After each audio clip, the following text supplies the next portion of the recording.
Glasses, bottles out. I'm excited about today's panel.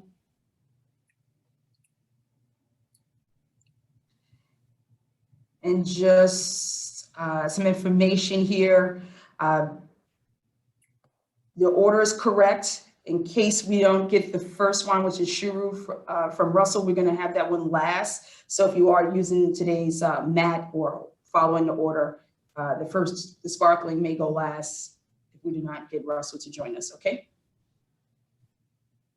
Well, at least let me introduce myself for the people who are new. My name is McCoy. I am a sommelier from New York City and a wine experience producer. It's been a privilege and honor to work with wines from New York and New York winemakers. And, just kind of like definitely make it official, being a New Yorker, proud New Yorker, going to school upstate New York at Syracuse and being more connected with the entire state, not just Hudson or just Long Island, which is close to me. It's been great to be able to showcase these amazing winemakers around the state. And so without further ado, I do want to at least go into a little bit on why I chose today's topic and panel. Boldly New York is the campaign. And I think that meant that as much as we know about Riesling, especially in trade and media, we don't really spend too much time talking about the other bold white grapes of New York. And so my first thought is that it's November, it's getting colder, and the whites are now going to be shelved. It's going to be reds, all the energy. Everyone's going to be talking about the reds for especially the holiday next week, as well as going into Christmas and New Year's season. So I said, let's start talking about whites in a way where they are more food focused. Thanksgiving is my favorite holiday, more than just the fact of family, of course, but the actual attention. Everyone becomes a somm at home, I feel like, around this time. Not so much restaurant, discussions about pairings. So even though we're all locked in during quarantine times, I felt like everyone should probably know how these interesting whites of New York, especially those who work in retail, especially those in media, these winter whites is the theme of this. So I think we have no control over the presentation. What's next here? Oh, us. Okay, perfect. So I'm gonna let everyone introduce themselves and then we get into some questions. But before that, I do wanna go ahead and note that in the Zoom chat, I have a question. I want everyone to drop in a favorite winter white wine pairing with foods for this season, just to kind of get a poll if you're also on board with this idea that whites can be an all year round beverage and that we should think about them in a more hearty of food pairing styles as well. So feel free to jump right in the chat. And it doesn't have to be wines from New York or a grape that's grown here. Just what's your favorite winter white? Dave, you want to kick us off with just introducing yourself? Sure. My name is Dave Breeden, and I am the winemaker here at Sheldrake Point, halfway up the western side of Cayuga Lake in the Finger Lakes. Thanks, Dave. B-Craft? Unmute my audio. Peter B. Craft, Anthony Road Wine Company, Finger Lakes. Thanks, B-Craft. And Kareem? I'm Kareem Massoud, winemaker at Paumanok and Palmer Vineyards, both on the North Fork of Long Island. Awesome. So we'll start with a question for each winemaker, taste the wines along with each of them, and then we'll go to my featured or presented question that I've posed to everyone for their wines is, what's their favorite pairing for these wines? And I'm excited to hear what they've come up with, and I'll be excited to hear if, after you taste them, if you also come up with something special. So let's go ahead and start. Kareem, this may be my first, and I know for sure, this has got to be my first Pinot Blanc experience from New York State. It's not a common grape we hear from winemakers. I don't know why, but from yours, I feel like maybe we should start thinking some more about this. Palmer is one of the older vineyards on Long Island. What kind of foresight did you have about this grape that makes it a good decision for this region? So the story behind the Palmer Pinot Blanc, from our part, my family acquired Palmer Vineyards a little bit over 2 years ago, So it was the Palmer family that had planted Pinot Blanc many years ago, and but we've been really pleasantly surprised by Pinot Blanc. You know, working with it myself as a winemaker the last couple of vintages. Great pictures. I think it makes, you know, really a balanced, delicious, food-friendly wine. And my father, who who I learned from, Charles Massoud, I'm a second-generation winemaker, learned from my father. He likes to say our wines are island wines, and what he means by that is that a lot of these white wines really marry well with all of the fruits of the sea that we're lucky to have, surrounding us. Yeah, it's interesting. Amy actually mentioned about the Pinot Blanc from Lieb. I know they're sparkling, so actually I need to take that back. So this is probably my first still version of Pinot Blanc. I'm definitely familiar with the Lieb cellars, sparkling. Yeah. So now that's another Long Island winery. So in that case, is that more? What are we learning about Pinot Blanc with this time in Long Island? I don't know if you were planting it before Lieb, or what have you noticed about the terroir of the island, as you mentioned, and Pinot Blanc in the glass? In this case, you're making a still version, so.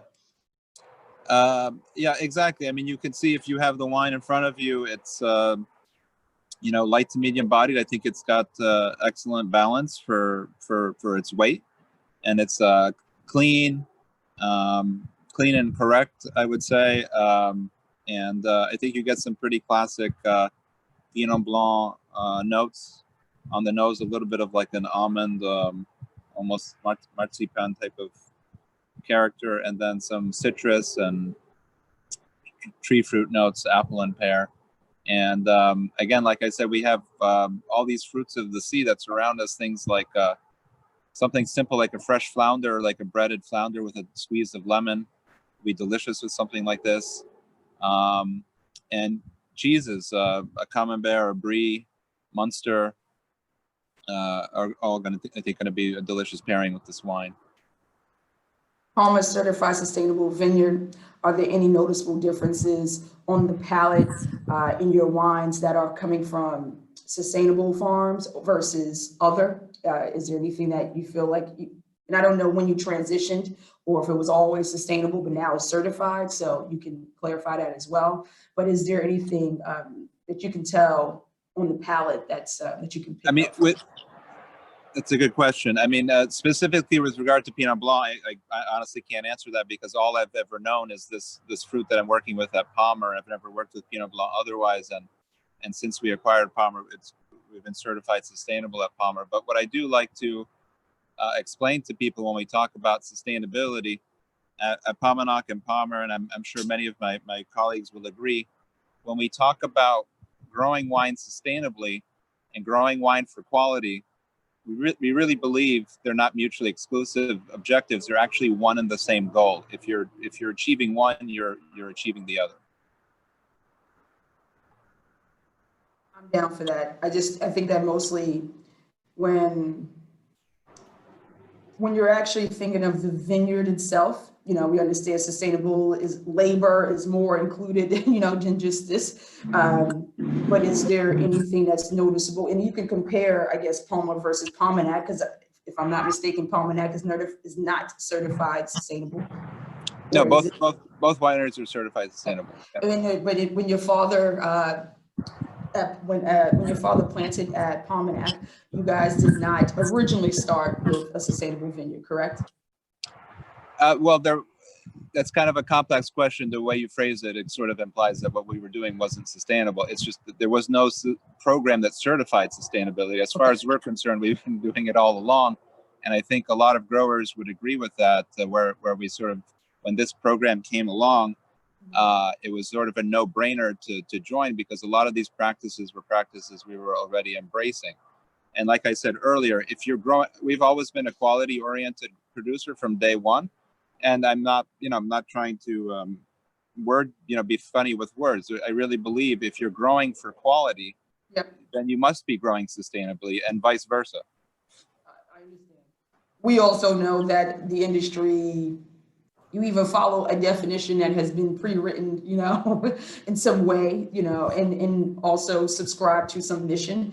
And then there's the ability of just doing it for like marketing, right? So then there's a lot of people who are out here, whether sustainable or biodynamic or organic, you know, there is this transition of making sure, which I'm all on board, even if you're doing it just for marketing, I'd rather you go the route that is, you know, safer, more environmentally friendly, more focused with intention. So even if it's just for that, hey, I'm glad if you feel shamed into doing it at this point. But beautiful wine. I don't know if anybody from the audience also wants to add anything about the Pinot Blanc.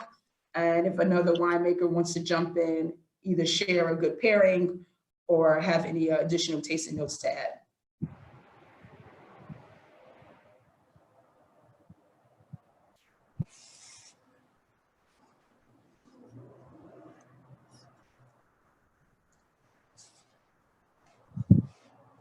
Oh, look, Russell was typing it. Russell, you can always unmute yourself. It's okay. You're one of the panelists. Russell said, I agree possibly with some skin contact and pre-pressing. And he said he likes it. Sorry, everyone. Technical difficulties initially there. took forever to get on. So there was a question saying there was a nice oily, nice weight to this wine, which I agree, Kareem. I like that a lot. I guess skin contact maybe a little bit before pressing. Oh, Kareem, I guess that was the question for you.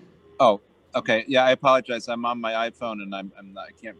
No worries. I can't easily read the questions Russell and answers. was making a guess of about your process here, and so it was more about the skin contact. This slippery feel. What could you attribute that to from? I think Pinot Blanc, you know, the variety just lends itself to that character to some degree. But I think Russell's also right that we did do a little bit of skin contact, you know, a couple hours before it was pressed.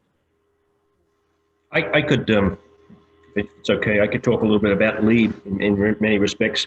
So Lieb has, I think, the largest planting of Pinot Blanc in the US. They have a whopping 14.5 acres. But I think there's about 70 or 80 acres in the whole of Oregon. And originally the Lieb vineyard was planted as Chardonnay. And in the late 80s, in 89, the Long Island Wine Council had a seminar here, a Bordeaux symposium, and invited a number of people, obviously from Bordeaux, to come and give us, you know, some insights into our region. And in walking through I forget the owner of the Lieb vineyards at that point in time, but it wasn't Mark and Kathy Lieb. They purchased it off the original owner, Professor Gallet, who wrote the book on amphilography, which is the identification of vines and a number of other things. We were walking through what was the Chardonnay block, and Professor Gallet stopped and sort of said, "I didn't realize Pinot Blanc was planted on Long Island. What was your reasoning for this?" And he was asking the owner. And the owner was standing next to two wineries who will remain nameless at that today, that were making a Chardonnay from that vineyard for many years, several years at that point in time. And so once the owner realized it was Pinot Blanc versus Chardonnay, the for sale sign came up.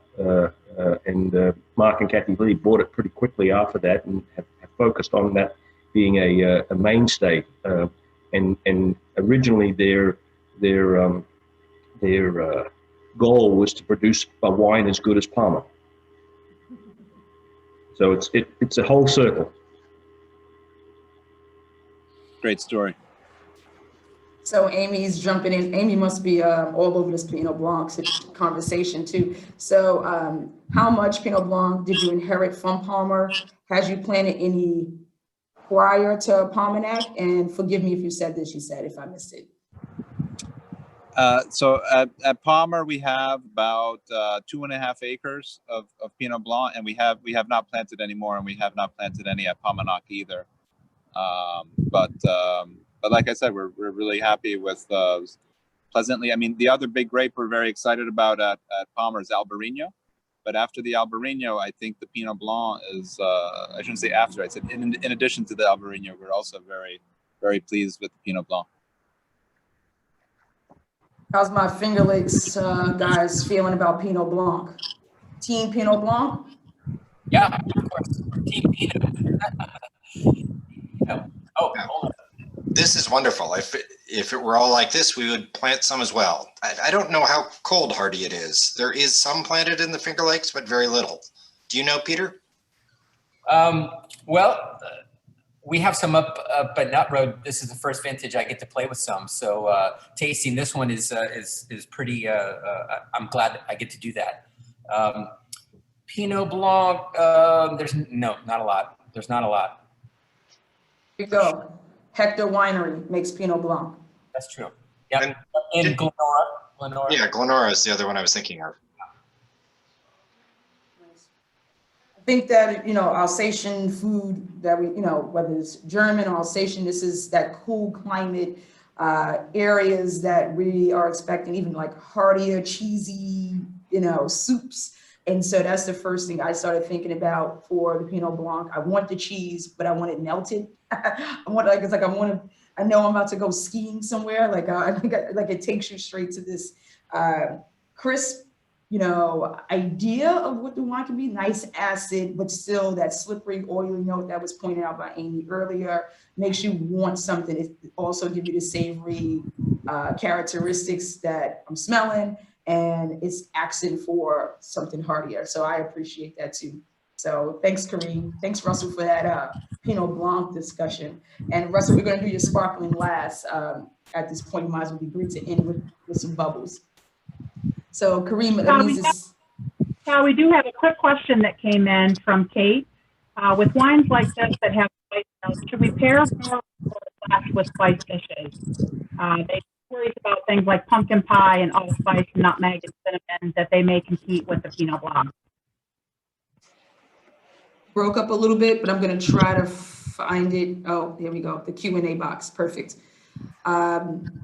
If everyone else can see that as well. With wines like this that have spice notes, will we pair, okay, now here. Should we pair with more spiced or less spiced dishes? Where things like pumpkin pie and with allspice, nutmeg, and cinnamon may compete.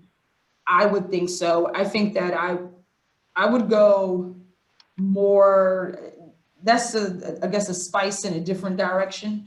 I don't know if you guys have any takeaways from this or even examples of the spice I would prefer is like hot heat with this one. So I would go with more like Szechuan spices, or it's screaming for me more like an Asian food if we're gonna go with spicy dishes, or even Thai, Thai focus versus allspice and pumpkin pie. I think that's my response on that. I think, I mean, this wine, it's it's on the lighter end of the spectrum, and I think you just want to be careful with. While I think it's a versatile wine, it's also a subtle wine, and so when you're pairing it with, you just want to be careful that it's not overpowered. But if we're talking in the neighborhood of Alsace, that's the neighborhood where my mother is from. My mother was born and raised in the Pfalz, and one of the classic dishes they make around the time of harvest is the Zwiebelkuchen, the onion tart. And so onion tart, and speaking of like a hearty soup, something like a French onion soup, cheeses like Gruyere and Munster, things like that, I think all hit the sweet spot with this wine. Yes, I think that's the issue with spice. I have clients who want the spice. And so normally people think they have to go to like a sweeter Riesling in order to, but that's to remove spice. But I think the reason why I thought of this is because to go pair well with it, someone who wants to keep the spice alive. So it still will hold up to Asian spice notes, but it won't take away. Once you have the Riesling, it's like your mouth goes on vacation for like 5 seconds while dealing with the spice in your mouth. But I think that this one is for the ones who love the heat and they want to keep the heat. So they don't want it to disappear. And so in that case, maybe even something that, you know, onion spice or sauteed, you know, of course, is perfect. But I would, not, unless someone else, I know we have Psalms in the room, if someone else want to respond in the chat to this question and have a different opinion, please add it as well. I think if you're going to go much spicier, then Gewürztraminer is the one to go to. That's the wine of choice when it comes to stronger, spicy flavors. Where Pinot Blanc, I definitely would get overwhelmed, or you would lose the nuances by having too much spiciness. Who distributes the wine is one question from Melissa. Palmer, we're self-distributed. Okay. Oh, and we have Tim from the Tailor and the Cook. Let's see if he has a question for us, but thanks for joining us, Tim. All right, let's go ahead, Kareem, and move to the Chenin Blanc. Every Psalm's favorite.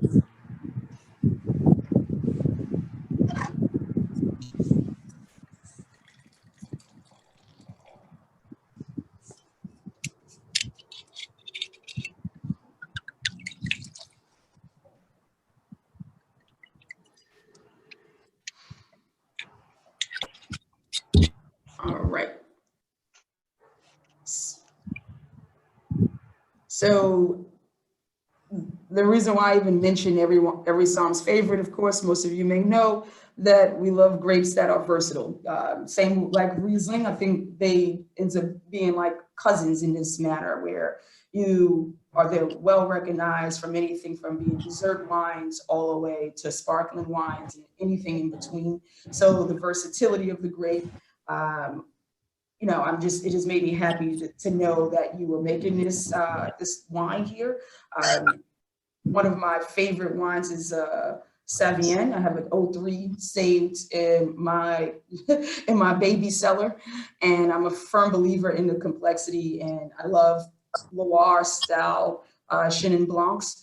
And so I'm very interested to hear you speak more about, you know, how do we get this more exposed, this grape in general, you know, more exposed to the consumer. I think that Chenin Blanc is the grape that every wine lover, especially white wine lover, needs to know because it can be there at any point. You know, is your Chenin a good reference for the more complex and intense style, or more Loire Valley, or we're talking about more South African? And what was the mindset when you were thinking like, we're gonna go like this way or that way with this one? So interested to hear your inspiration.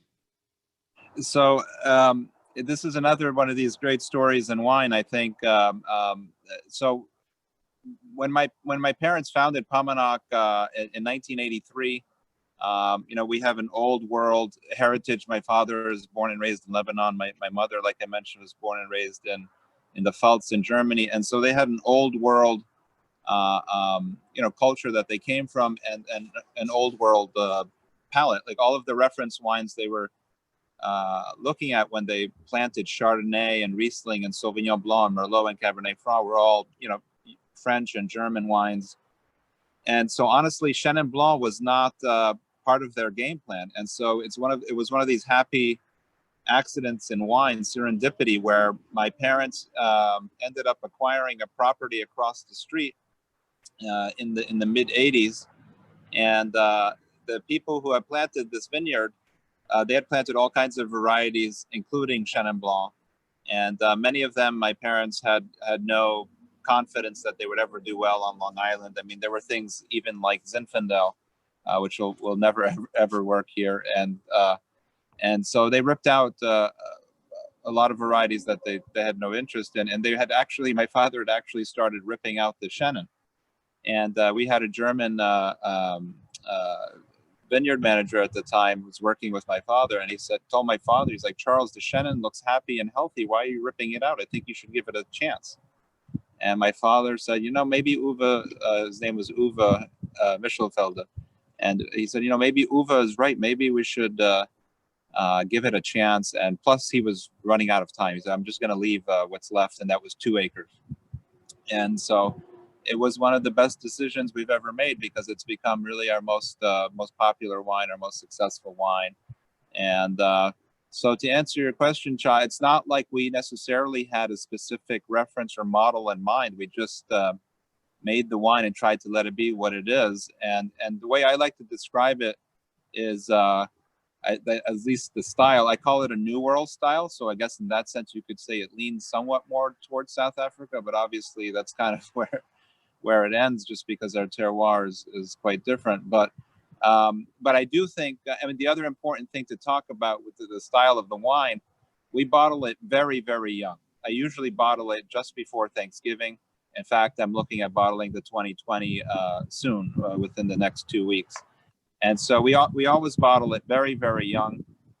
That's deliberate, of course, where we're going for a fresh, crisp, zippy, vivacious style, all of which I think are realized in this vintage in the 19. And but with age, and we usually sell out of it before we're, just about, or before we release the next vintage. So, which, like my father says, try explaining aging wine to the bank. We don't always have the luxury of just waiting 4 or 5 years when it's really singing. But that's exactly what happens, especially with the screw cap. Don't get me started on screw caps. But anyway, with the screw cap, you do get excellent longevity. And after 5, 6, 7, 8, 9 years in the bottle, then it really begins to remind you a little bit more of something like a Vouvray, where you begin to get these more classic Chenin notes. But right now, it's so young. It's very citrusy. It's often very grapefruit driven in character. In a riper vintage, you get a little bit more of a tropical note as well. I like to call it our Sour Patch wine. It has this sort of sweet and sour character. It's a little bit of a sweet attack, but it finishes quite dry because it's really got quite a lot of acidity. And we also like to call it Venice lemonade. If lemonade could ever be wine, or vice versa, it might be something like this. It shares a lot of the same qualities. It's thirst quenching and refreshing. It's great when it's chilled. And in the summer, it just, at 11% alcohol, it's so easy to drink. You can share a bottle with a friend and at the beach, and some oysters and clams, and you're in heaven. Nice. I'm sure at this point you've had, even with the inheritance of the vineyard, of Chenin Blanc, when in the winery, are there any decisions you're making after trying, I'm sure, many Chenin Blancs from around the world, that you're leaning more closer to, or you're trying to stay away from?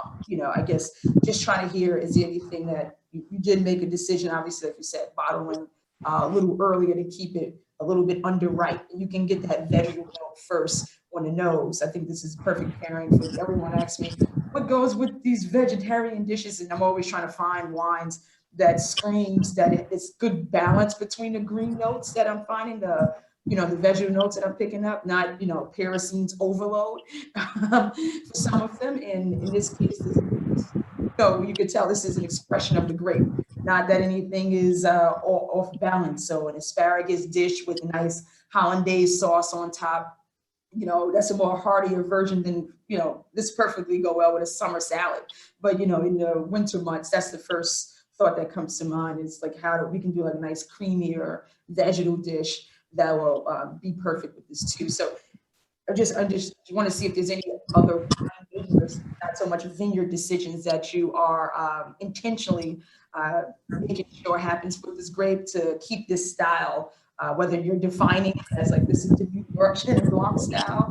And also I'll follow up, because I believe one of the questions related to that from Lynn Thompson is, given the consistent quality of this wine, why is it so little Chenin Blanc being grown in New York? So another question just about where else can we take this grape? So I'm just reading Len's question. I can't see it now, but what was Len's question? So in this case, I was asking more or less what winemaker decisions are you making sure are, let's say, the formula for your Chenin Blanc to even define a new world style beyond South Africa? And I guess I'll let you answer that first, and then I'll bring up Lynn's question. Okay, yeah. I mean, if I understood you correctly, like if there are any other producers around the world that we're like looking to in particular when we make our Chenin, I guess the short answer is not really. I mean, I love Chenin from the Loire in particular. You know, Vouvray, Jasnier, Savnier, but it's not like we're going after any one of these other producers' styles. It's but you know, being a wine lover, as we all are on this call, we all know, and you mentioned how versatile Chenin is. And someone, I saw a question about a late harvest Chenin. I'll talk about that in a second. I think we've already begun to play with like other styles of Chenin, and so I guess that's the big point I like to make there. Looking at what's done in the homeland of Chenin Blanc and the Loire, there's just a vast range of wine styles that are all delicious, and so this is our most popular Chenin, the one we've been making since 1992. But in the last few years, we've also produced a wine we call minimalist Chenin. And as the name implies, it's made in a very minimalist way. We don't inoculate it. We don't add anything to it at all, like no fining agents or anything. In fact, nothing is added at all other than some sulfites. And so that's a delicious wine as well. And I think that that leans even a little closer to Loire wines in overall style. And of course, it still has its own identity as a Long Island wine. But we have a sparkling wine on tirage. It's been on tirage now for over 2 years. And so that'll be the first. We haven't released it yet. And we did make a late harvest Chenin Blanc once in 1993. And to this day, we still have people asking about it. And I keep wanting to make it. It's the thing with the late harvest is it gets very tricky on Long Island later in the vintage, especially with Chenin. It can really just fall apart pretty quickly. That's one thing to consider. The other is we just have the reality of the marketplace.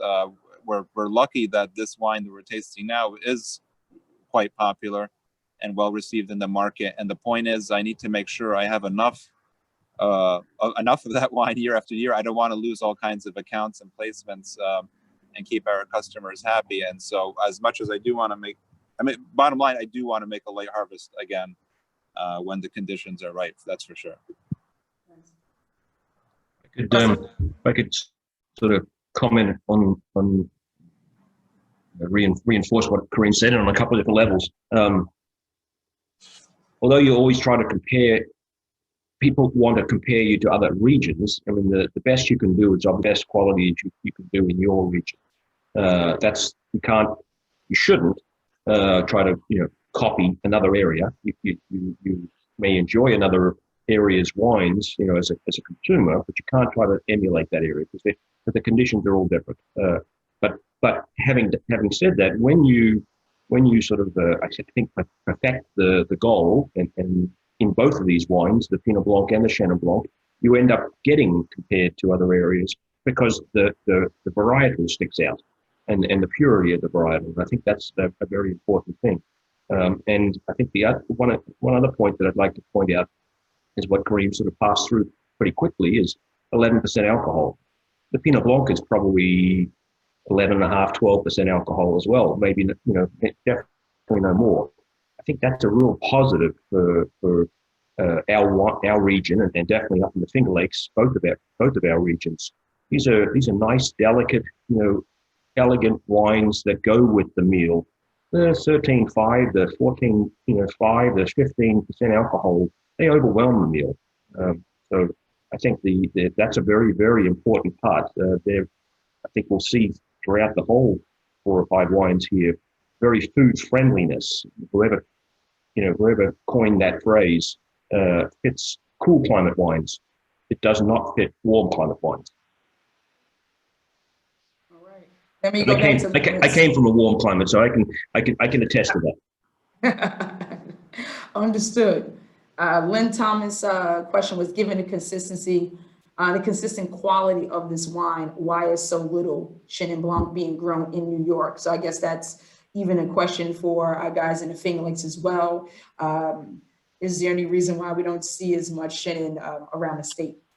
I'm sure someone else is making it. We're just asking, I guess, from a question, why is it not more accessible as we think about grapes or new plantings?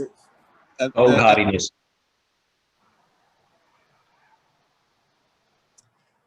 Say it again, Russell. Cold hardiness. Cold hardiness. Yeah. Yeah. There are cool climates, and but it can be very relative. So the Loire would be a cool climate, but the severity of winters, I don't think they even can come close to what can be experienced here in New York State. We have some planted in a teaching and demonstration vineyard that we have here on the farm for FLCC. And we quickly found out after about 2 years that if you have a polar vortex that comes through, which we can get, and we had in 14, 15, and parts of 16, it does not like that. And so here, there is another planting just down the road in Dresden here that is right on the lake. So you really have to pick your spot, and not every spot is gonna work for Chenin Blanc, even though many of us would love to work with it. A couple of the original. So I came to Long Island in 1990. But the beginning of Long Island, North Fork, the culture was in the early 70s. And several of the early vineyards that were planted, late 70s, early 80s, one of which is the vineyard across the road that Kareem was mentioning earlier that they purchased, were planted to a selection of varieties that we found out don't work on Long Island because of cold hardiness. Obviously, Zinfandel doesn't work on Long Island for that reason. One variety that we found as a group that works very well on Long Island because of its cold hardiness is Cabernet Franc, and also I'm sure the same up in the Finger Lakes. It's in mediocre to poor spots on Long Island. We're susceptible to winter issues, even though we're much warmer because of the maritime climate. But other varieties, would die off. Where Cabernet Franc handles it very, very easily. Pinot Blanc seems to handle it better for sure than Chenin Blanc, but so I would agree with Peter. It would be difficult. Amy, I saw your question. I just want to make sure, since we have 3 other winemakers and 3 more wines to get through, that we actually try to get to, since they're all 3 different styles, we'll try to get there, and then we'll come back to the question for Kareem. Or Kareem, if you can actually answer in the chat, that'd be great. So skin contact, right? It's the new craze. What was old is new again, right? B Crafts. So we have the Anthony Rhodes Peter B. Craft orange wine. And for all of our consumers who are looking for it to be orange, he checked that box for all of us. So we all are very excited. We don't have to explain that. If you want to pull up the bottle and we can. So we have 54% increase in export of orange wines in 2018. This is what I looked up now. I thought that was interesting as a note, because I'm sure in 2019 and for 2020, it only increased. Best part about orange wine is the flavors of white varietals with the texture of tannins that you find in a red wine. So Peter, do you make a Pinot Gris? Correct, yes.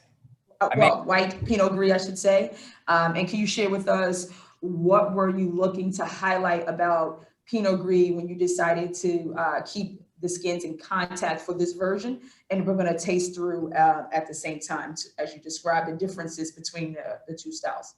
Sure. The at Anthony Road we have probably one of the larger plantings of Pinot Gris in the region, and so I work with a lot of it. And when you work with a lot of it, you can push it into a lot of different directions. And Pinot Gris is versatile like that. I make 3 Pinot Gris, a stainless steel version, a barrel ferment, and then this skin ferment. And I refer to these, the orange wine category is pretty nebulous in a way. There's a lot of different opinions about orange wines. I prefer to call these skin ferments. That's why it's pretty deliberately labeled on the label like that, because I'm still wanting to preserve the integrity of the wine, the freshness of the wine. I'm isolating the process, and so that's important to me.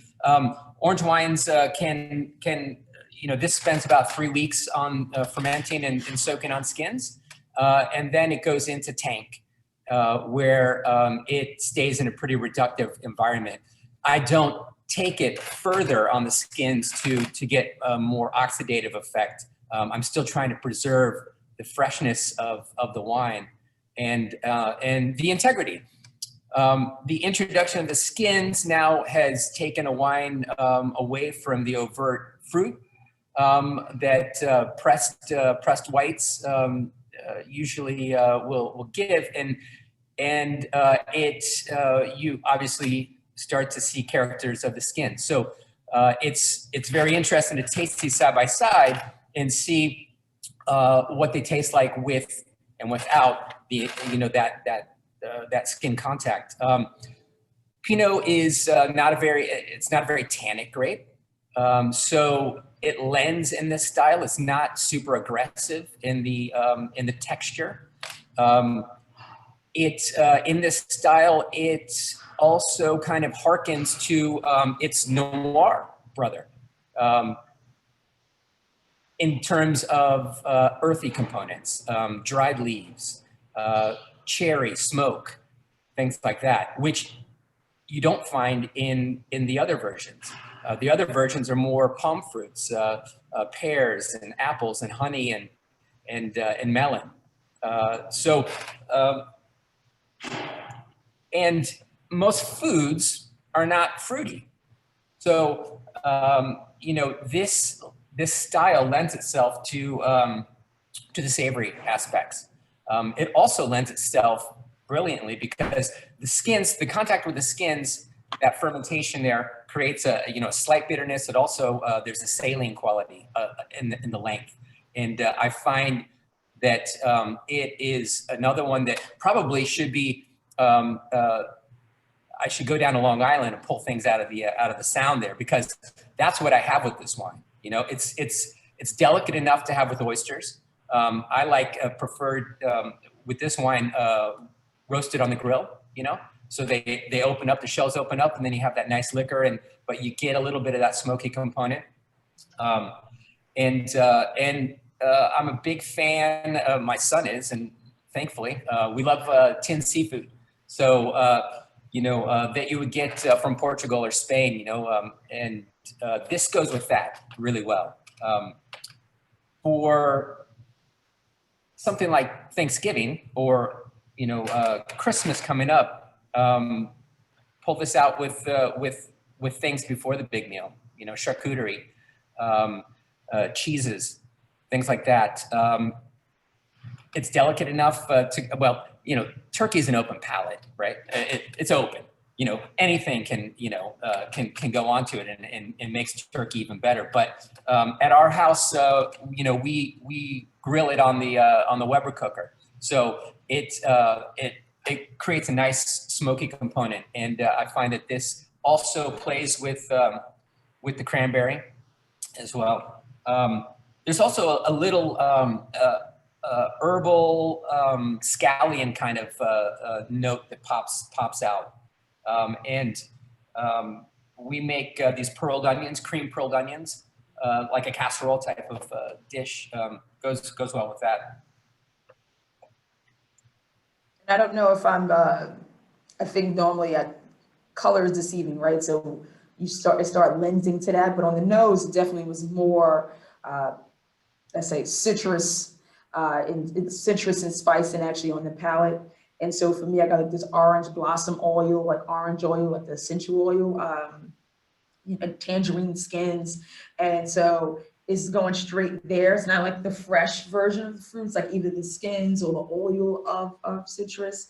And even like personally, I feel like there's something interesting that's coming from this, that it makes me want to actually have more of a Moroccan food, like food straight out the tangine. You know, I want to, whatever they got going on in there, couscous and all of the herbs that can be played up to this, but with something light. So now with the lamb, but you know, they do a lot of heavy vegetable dishes too that come out of the tangine. And so I like playing up to the oil or the smell, the aroma that I got from the wine too, because I feel like that's an experience that get left out often too, but it can connect, you know, when we're talking about the marriage or the dance between the food and the wine. So I wrote down some of the notes that you had too. I feel like it is way more delicate on the palate than it was on the nose for me.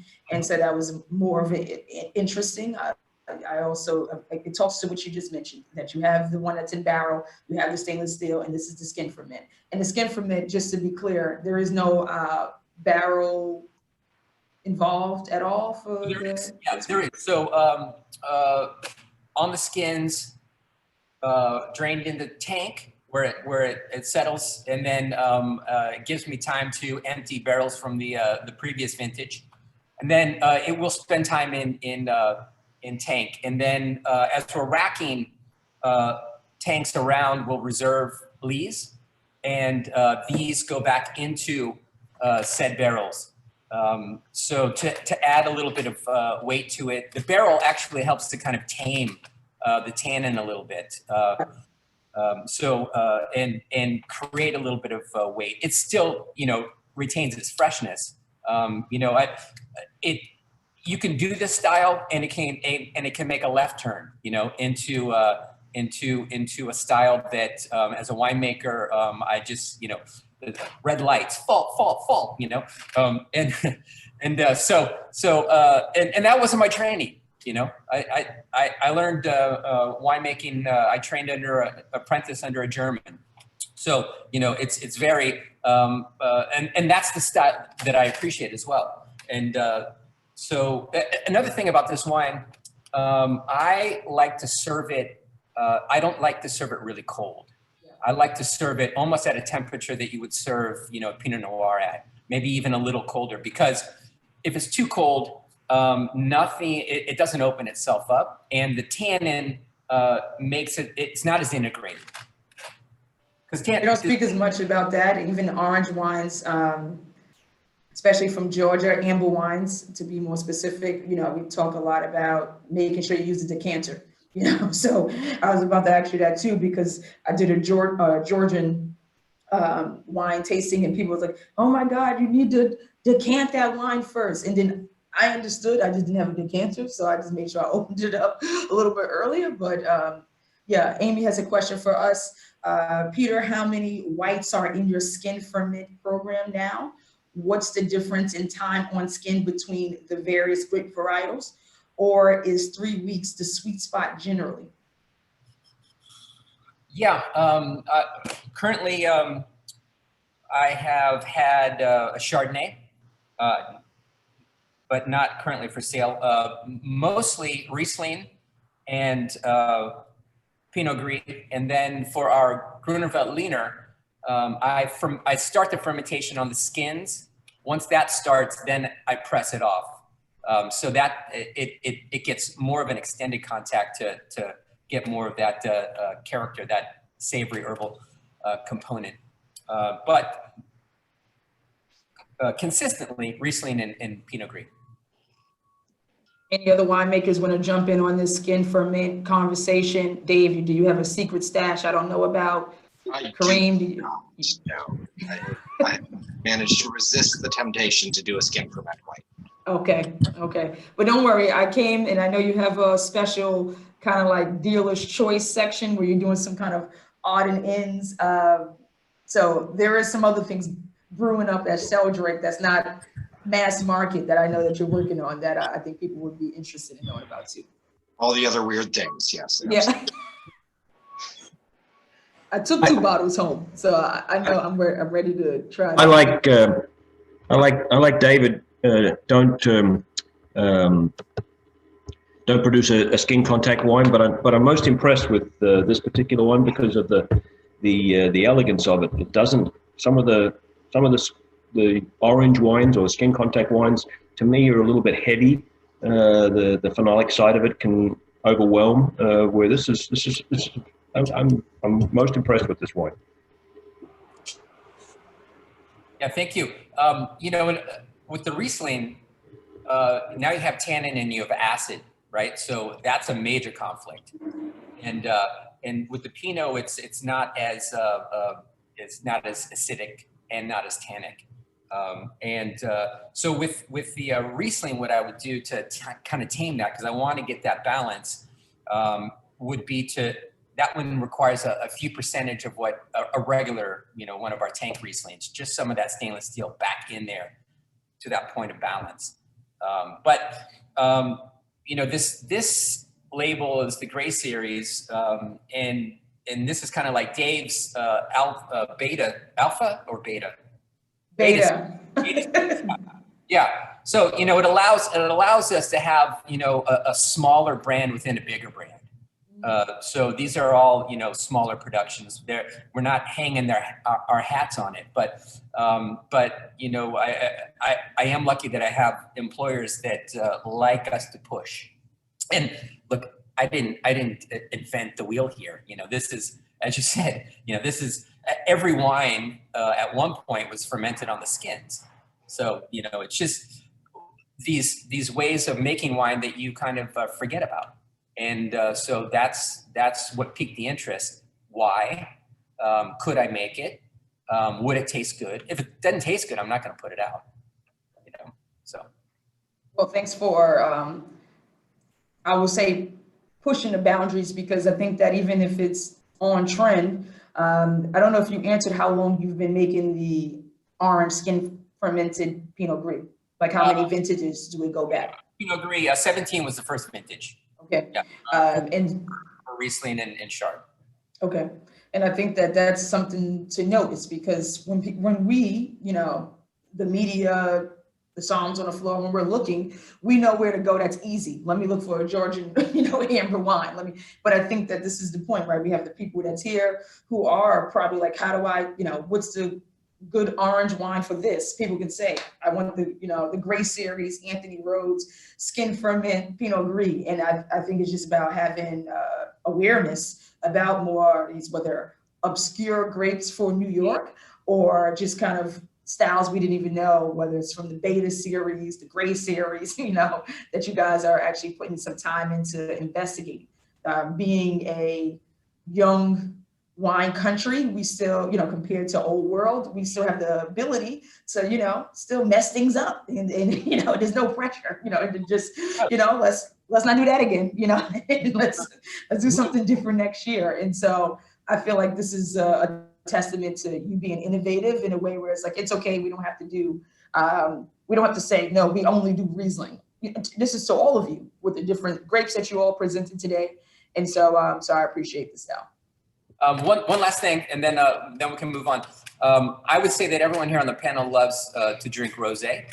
I do, and but there is a mindset that you can't drink it after a certain date. But the reason I chose this wine to be in here was because this can take you through till spring again, because it is not overtly spring and summer. It is a little bit more fall and winter. And I owe the New York Grape Foundation a rosé tasting. So we'll have you all back for that one when it's time. We're gonna move on to Sheldrake. Dave, do you want to just, because Peter and I have been talking so much about the Beta series, do you want to just kind of explain what that is, even though this one we're about to have is not in it, just to get the folks who are on the call? Sure. So our Beta series was something we started in 2017, and it's basically experimental wines. So in 17, we did a late harvest Cabernet Franc. We did a Passamento style Cab Franc with grapes dried on the vine. And we've continued to do, we started in 17 and have continued to make what we're calling acid head Riesling. So Riesling picked really early with high acid, relatively low bricks, and fermented in such a way as to accentuate that acid. So anyway, that's Beta series, which this is not. This is our classic Chardonnay. It's the Chardonnay we've a version of the Chardonnay we've been making ever since I got here in 2002. No skin contact, grapes harvested, brought in, pressed, juice let settle a few days, racked clean off the skin lees, fermented in 2017. The yeast we used is a yeast called Exotics. It's meant to provide more sort of tropical fruit flavors. The one thing that is unique about this wine, as opposed to I think any other wine you would ever try, is that the oak accents here, which are meant to be very, very subtle, very light in the background, the oak accents are provided by oak harvested from our vineyard. Our vineyard is bounded on both sides by gorges, and on the southern side, the gorge, the trees in the gorge were close enough to the vineyard so as to shade the vineyard, and shaded grapes are not happy grapes. Shaded grapes are rotten grapes. So we harvested a number of those trees, including a white oak that was about big around. You can't see both my hands, but they're bigger than the screen. And we took that to a guy locally who makes oak products for winemakers. He planed them and toast them for us on request. Each vintage, I get a few staves that I put into the Chardonnay. All right, now we already had B Craft call out a Portuguese food pairing, and now I feel like I'm in Portugal harvesting the trees for cork, you know. So I feel like you guys is really connecting, and I think that goes into this this locale of being in the Finger Lakes. When you're there, for those of you who haven't visited, please understand it's definitely consuming, you know, you understanding that where you are, you know, the Finger Lakes is very much engulfing of, this is New York State, this is the food we make, this is the wine we make. And so this just added another layer of that, Dave, by just actually talking about your oak influence. And it's interesting because it has this interesting green note, but it goes more like pine resin in a good way.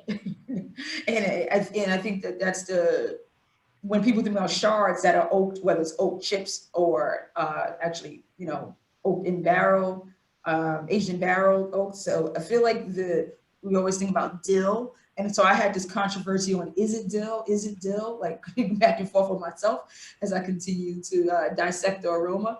And then I was like, no, I think it's just like pine and thyme and like, you know, almost like this Provence seasoning, you know, that I expect all of these dried herbs in the bottle. And I think that's on the aroma I picked up, which is not usually what I think about when I think about shards, especially when you think about oak shards too. So I find that very interesting. But I'm gonna go right into my question for you, and as people continue to taste. So everyone loves chard, or we hope, but I definitely know it's a all year round grape. There's no question. Chard still remains #1 grape for the US. And the next one, actually, the next white is actually Pinot Grigio, coming in 4th place in sales. So there's no surprise to see that a Chard made this list when I asked about winter whites pairing with food. And since it's known to have such a reputation as a neutral grape, and it takes on the influences of whatever the winemaker dreams. And I guess in this case, both Daves, whether it's outside Dave, what he's doing in the vineyard, as well as inside Dave, who we have here, you know, in the lab, being able to, you know, dream up for us. I really think that you have given, can you add some insight? You know, is that what you were trying to achieve? Like, I want to bring in more of our local terroir, you know, in this focus. When you said, let's add our own oak, let's not get oak from Hungary or wherever. If you can just speak to what in this 2017 vintage, what style was you trying to achieve? It's more of a house style. I mean, I know what I didn't want. I didn't want a great big, heavy-bodied, oak-influenced, high alcohol wine that I couldn't have made even if I had wanted to, but I don't want to. I wanted sort of wine that expressed what we can do here, and I think this is a reasonably good representation of that. Alcohol is reasonable. I want to say it's 12. We didn't ever get a screenshot, did we? 12.5. 17 was a fairly ripe year. it's, you know, it's meant to be what we can do here rather than emulate any other particular region. The oak choice is, I don't like barrels. Barrels are not my friend. We work with a lot of barrels. I've got 150 barrels in the barrel room. We use barrels of all sizes, from 225 liters up to 500 liters. I use them when they're necessary. I think they're necessary for reds. I don't find them to be necessary for whites. So I don't use barrels for white wine at all, ever. We used to. I got away from that. So the question was how to have some of that oak influence without actually using an oak barrel. And if I'm going to do that, I want to use a product that's as close to our vineyard as I possibly can. And so having a white oak tree from our vineyard that we could use was the perfect solution. I think you did just that. I'm definitely a fan. I love the cream. Love the mouthfeel of this. Any other winemakers want to jump in on this love fest for this Chardonnay? I'd like to get on Dave's bandwagon about oak as well. I think that oak should be a nuance in the very background of the wine. It should not be the flavor that is the wine. If you want to drink oak, have some whiskey. It's, you know, all the little complexing agents, you know, whether it's skin contact, whether it's skin contact with the 3 weeks or skin contact in the palm of, you know, Pinot Blanc, should all be just little nuances that add to the wine, but don't take away the essence of what the wine is. And I agree. I use barrels obviously with reds as well, but they're supposed to be very much in the background, like it is in this wine. Yeah. And that's what I said. I don't know if it's the terroir that's telling me about the Chard. This is my first time having your Chard, even though I'm very familiar with your wine. So I think that this is, you know, I feel like a true expression of what you wanted to make it, and, you know, definitely a compliment to knowing that you were not trying to attach yourself to anything else. And in the last Bowley, New York tasting, I tasted Nathan Kindle's Chardonnay. So here's another Finger Lake Chardonnay, you know, just even knowing, remembering what I had with his style and now tasting yours, they taste very different. And I feel like that's important for me, is having your own signature to it too. And so I appreciate this. Thank you. Can I go into, can we get a food pairing from you, Dave? I mean, it's a pretty versatile wine, right? There would be, like turkey can be paired with anything. This almost could be paired with anything, certainly with turkey. Mac and cheese. It could be paired with most fishes that had, you know, maybe a cream sauce, a fairly simple sauce. Quiche. And one of our staff members, when I was asking about pairing, suggested pizza. So the possibilities are endless. Yeah, it's still very vegetal to me. So even when you said quiche just now, I'm like, perfect. That's definitely a thought here. Melissa says she have the 17 here today, taste the 19 from you a month ago or so. All right, Melissa, now you got to tell us how does it taste? What's the comparison? Lee says, how many barrels did you make from the trees that you cut down on the property? So it sounds like you did not use barrels, you used oak chips.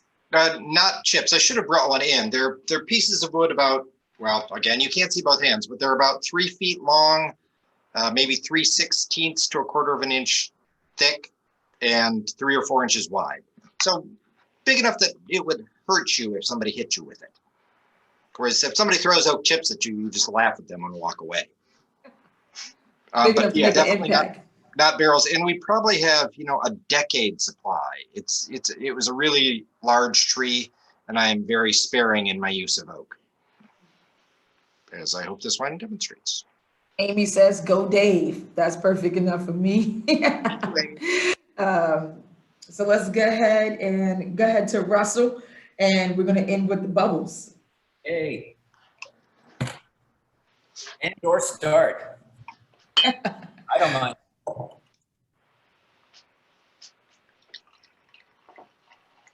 I guess we'll start with there was one little typo on the tech sheet Yes. when it comes to the dosage level. It's 8 grams per liter, not 20. I'm not too sure exactly how that Thank happened. you for reminding me.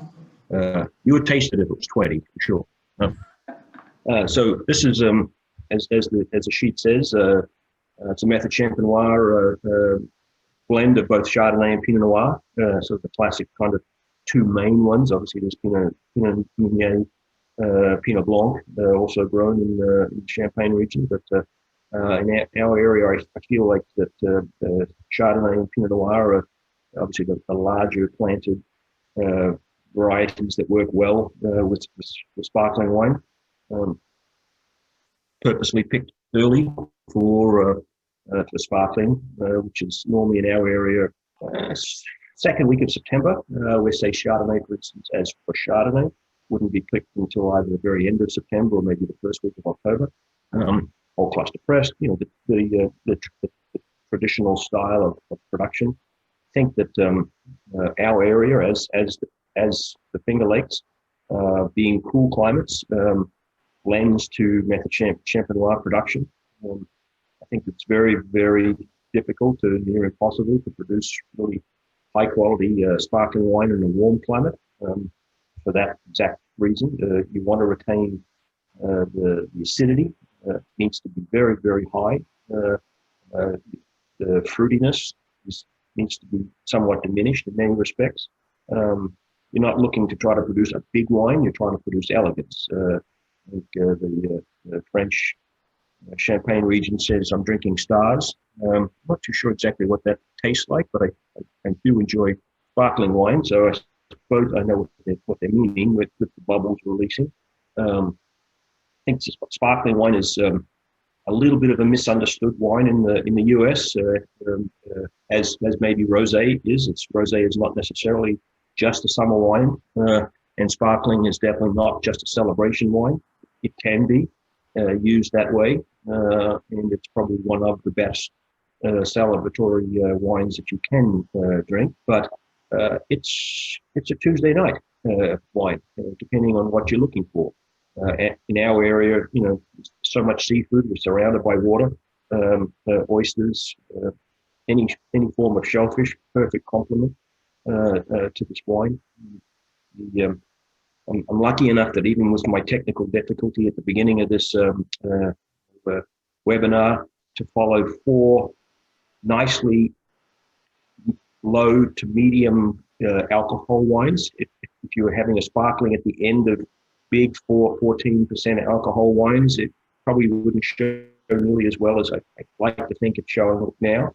And I've looked at all the labels, and Sheldrake is the high point mark of 12.5. So we're all ranging anywhere from the mid 11s through this is 12% after the secondary fermentation. Again, I think they lend themselves to being enjoyable food friendly wines. The tirage, I think there's sort of 2 techniques, if you will, or 2 styles of sparkling. This one at around 18 to say maybe 24 months on tirage definitely still retains the freshness and the zing of the acidity.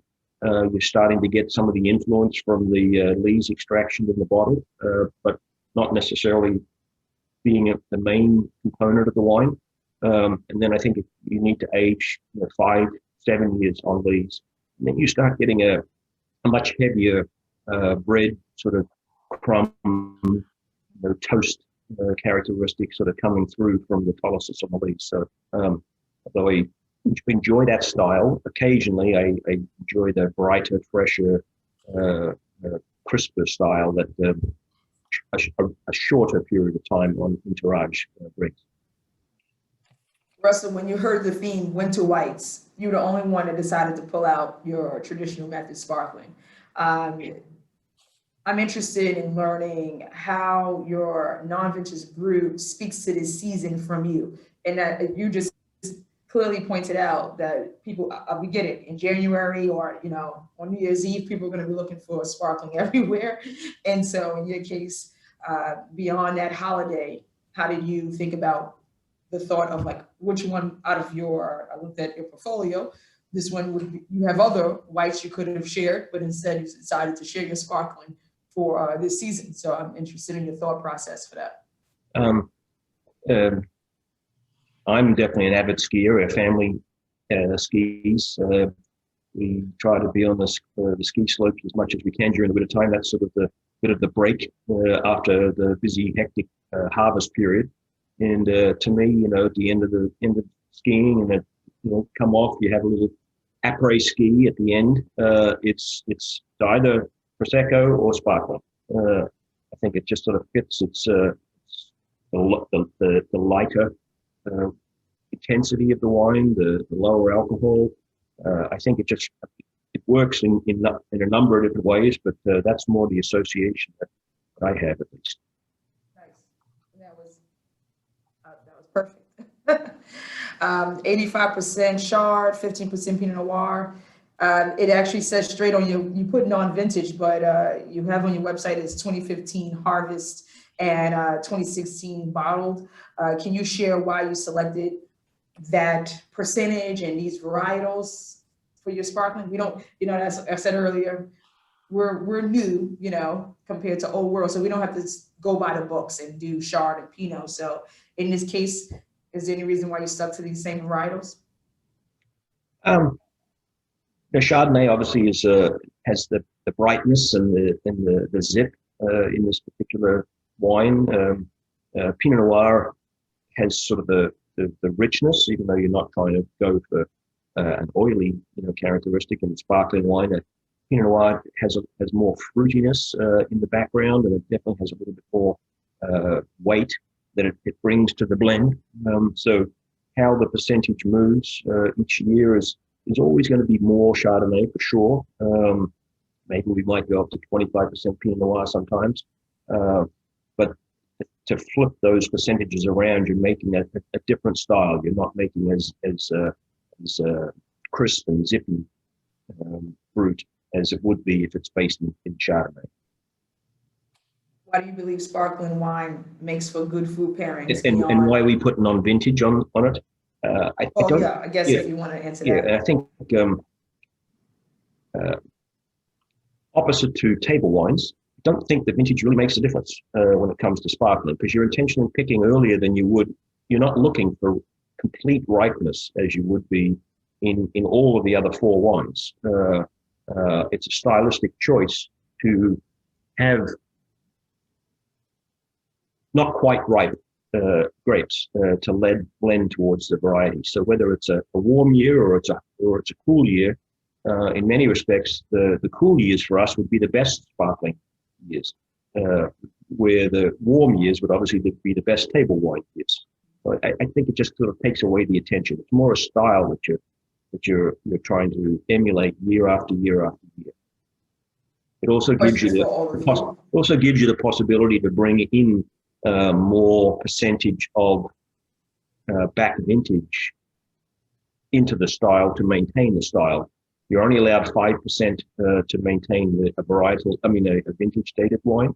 So although I don't bring a lot of older wine into it, in some years I want to have that possibility. I'm going to open this question to all of the panelists. Why do you believe sparkling wines can make a good food pairing beyond Aperol and amuse-bouche pairings? Can sparkling wine actually be a part of the actual, a 5-course tasting meal beyond just in the beginning or end? What dish would you suggest as well? Shellfish. Shellfish, okay. That's still in the beginning. Anything else? Can you think of a better pairing with oysters? I don't like shucking them, but I like eating them. It has a creamy, there is like a sweet brine to this one that I love too. Yours, then we start getting into, it's already bad enough when you start talking about wine, then you got to think about all the damn cheeses. Then you got to think about all the different types of oysters. I just get upset, to be honest. But in this case, you have like the difference between like big, fatty, flabby Gulf Coast oysters versus like a Japanese one that has more salinity and minerality. So I like the ones that have more creaminess to them. And of course, New England and in New York, we have ones that are, you know, a grassy texture to it. And I do appreciate that too. So now they already think I'm too fancy because I talk about wine. And now I'm talking about different oyster types that make sense. Because in this case, yours is screaming, I think more was like a nice rounder, sweet brine that I appreciate from the ones that's from the South. And so I think it, without putting them on a grill or without adding cheese or anything on top of it, I think that yours will go with that one naturally on its own. So yeah, we've been lucky enough in the last decade or so to have a sort of a resurgence in or a beginning of the oyster industry here, the Peconic Bay oysters are a little bit fuller in body for sure. We're like the Great South Bay, which is a whopping 15 miles away on the south shore of Long Island, because it's flushed much heavily with the influence of the incoming and outgoing tide. So it's more saline like. They are the brighter, sharper ones, and you're right. The nuances of oysters are pretty intense, even though it's all the same oyster. It's just a function of which body of water that it's sitting in. correct. Anybody else want to add to that? Anything beyond oysters for sparkling wine as a pairing? Yeah, sparkling is so versatile. I mean, Craft, don't tell me popcorn. no, I'm not going to. Look, the reality is I'm into forced pairing, right? Whatever's open with whatever I'm eating. That is what most people do. Okay, you maybe not, but most people are drinking whatever is open with whatever they're eating, and sparkling can do that with the heavier things. I mean the carbonation, the bubbles, the acidity, it just cleanses. It cleanses that, and it's also it can dance with the lighter things as well. I mean, it goes with everything. And this there's a length of flavor on this wine that is so it's long and persistent, and it's you've really hit the nice brioche kind of biscuity kind of length of it, but there's a lot of fruit, and the price is perfect. This is one of the inhibitors of sparkling wine is the price, especially champagne. It can't be an everyday type of thing, but this definitely can give you traditional method at an well, maybe $30 isn't your everyday price, but you can drink it every week for sure, and you could stock up by the case on this one for sure, and it will reward. It's super tasty. Russell, I think you got your new PR person. Thank you. That's right. We'll be talking after this Zoom call. Okay. The commission base is on. We got a lot of comments coming in, but go ahead, Dave. You want to add something about the sparkling? No, just that it's lovely. I could not possibly say anything more than Peter's already said. So I'm happy to. Thank you, gentlemen. Amy agrees. The length of the Suhru Brut is impressive. Really hangs in there. Here's a question for you, Russell. How much earlier were the Chardonnay and Pinot picked for the sparkling? So I guess if you can give us like harvest time. What is the timing? Pinot always, for 2015. Yeah. Yeah, Pinot will always be picked earlier than Chardonnay. That particular year, I think it was literally a couple of days after Labor Day, so it would have been that first week. So normally you're about a week ahead when it comes to Pinot Noir.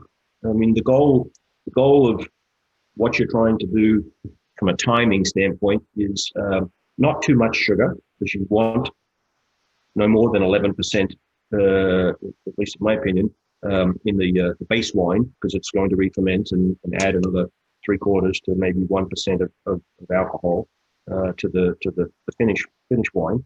So not too much sugar, but also pick it before the acidity starts to fall off. So the picking parameters are based more on the weather events right at sparkling, and so I try to try to crop both varieties a little bit higher for sure per acre than we do.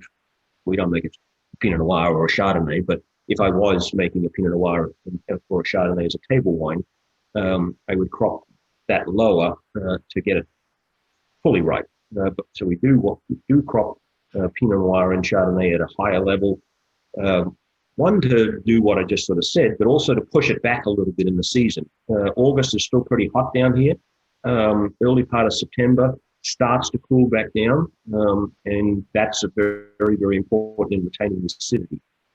So if I was forced to pick in the last week of August versus the second week of September, it wouldn't, the other panelists would not be describing this wine the same way as they just did. Question that came in from Joseph Holmes. Very nice balance here. Just curious, have you played with Pinot Meunier at all and experimenting with how that grows there? So I'm going to ask that question to all of you. If any of you use this grape or are familiar with using Pinot Meunier. Pindar has Pinot Meunier planted on Long Island and uses it in their sparkling program, both as a blender as well as a standalone. I have never worked with Pinot Meunier. I've worked with Pinot Blanc in sparkling. I don't know if any of the other panelists have. No, I haven't. One of the, I guess a point, I suppose sparkling, I think, is still only about 5% of the consumption in America. So it's a small section of the wine world, for probably the reason what we just initially started with, that it's viewed as a celebratory wine where it shouldn't be. But also the equipment that you need in addition to typical, table wines is very specialized. So a lot of wineries don't make sparkling for maybe two reasons. One, they either don't want to, or two, the capital investment that's required for the riddling machines, the disgorging machine, etc. So, and the focus is a little bit different with sparkling. It's much earlier in the season, and it's a year. All winemaking is year round, but it has this secondary process of the riddling and the dosage. That's just this whole other mindset that's not for everyone. Extremely technical. Yeah. I wanted, go ahead, sorry. Yeah, Russell, a quick question about the Chard and the Pinot that you're using here in terms of clones, if you know those, and are these blocks specific for sparkling, or do you also use them in still? Yeah, Pinot Noir 667, which is a Dijon clone. The Chardonnay, I've actually used 2 blocks over the years, but I'm more inclined to the 96 clone, which is in this one. Again, for the smallness of berries. So the Pinot Noir and Chardonnay are both compact clusters, and as we all know, we have humidity and some rain events on the East Coast. So the less compact cluster, the better. And I think also the thickness of the skin of those two, because they're smaller, allows you to get a better separation in the Method Champenois press cycle to get really crisp, zingy separation from not having anything come from the skin layer. Great, thanks. The bigger berries, they fall apart quicker. Of course, as one of my souvenirs back from my trip to the Finger Lakes, I grabbed me a copy of Edible. And there's this quote from Chef Dan Eaton that I thought that would resonate with kind of like what motivated me to challenge these winemakers to bring out their best white wines to talk to this season. And an alliance between the farmer, the chef, and the seasons is so important and doesn't really happen so much anymore. And then the chef isn't better than the farmer isn't better than the chef. we're a solid team. And so that's the chef relationship described between Chef Dan Eaton as well as his farmer, Chelsea, at the Park Inn.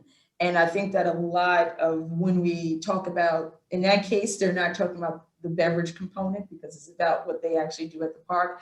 But there's this same harmony that we all know to be true between food and wine and in locale. So the idea of what Dave is doing within, adding the tree from his property instead of just buying oak from somewhere else. Everyone's response to, I think, every wine was that the food pairing is oysters. Yes, I think no matter what we had today, I think the answer is oysters. So that's true. I mean, some people try to erase, the New York history and lineage of, oysters, but that's very much part of New York. A natural New York pairing is oysters. So the fact that, whether you know that history and that connection already, they were even selected right here in New York City, not today. I wouldn't tell nobody going to the Hudson today to do that, but they were actually picked right here. And so oysters continue to be the common thread, whether it was the orange wine, whether it was the Chardonnay. I'm sure it goes with everything that we had. And so I didn't expect that to happen with today, but I do think that just tells you more about how, us owning our own terroir as well as our own local food pairings and things that are native to our state will be able to intense in how we select the wines and how these wines actually play a role. And that does not mean that if you have a French restaurant or food pairing to work with, that these wines don't work. I think that we should be able to connect to it because the produce is probably coming to something local. We're not actually getting the produce from Portugal or France. We're actually working with local versions of whatever, agriculture, the meats, everything is coming from here. So, using local wines to make that connection, it will actually help the food sing, even our turkeys for next week.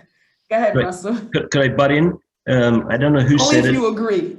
Yes, I don't know who said it, but years ago I heard a saying, "Things that grow together go together." Of course. There we go. So And that's I to your think point. that there's a sense of pride that comes with a lot of states and or other regions that as New Yorkers, we should be very prideful of our food culture as well as our wines. And when it comes to our white wines, which we are we have no question about how well, we produce that. I think this is something that we should be standing strong about, the other grapes beyond Riesling that we can push on our menus as well for the season. So thank you all who are still here. I hope you all learned something new, learned about a new grape, or excited about something new for today.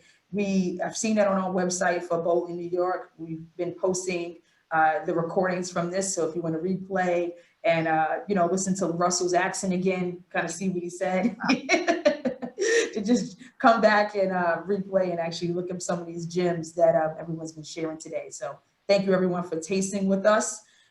Jen, I don't know if there's any last words here.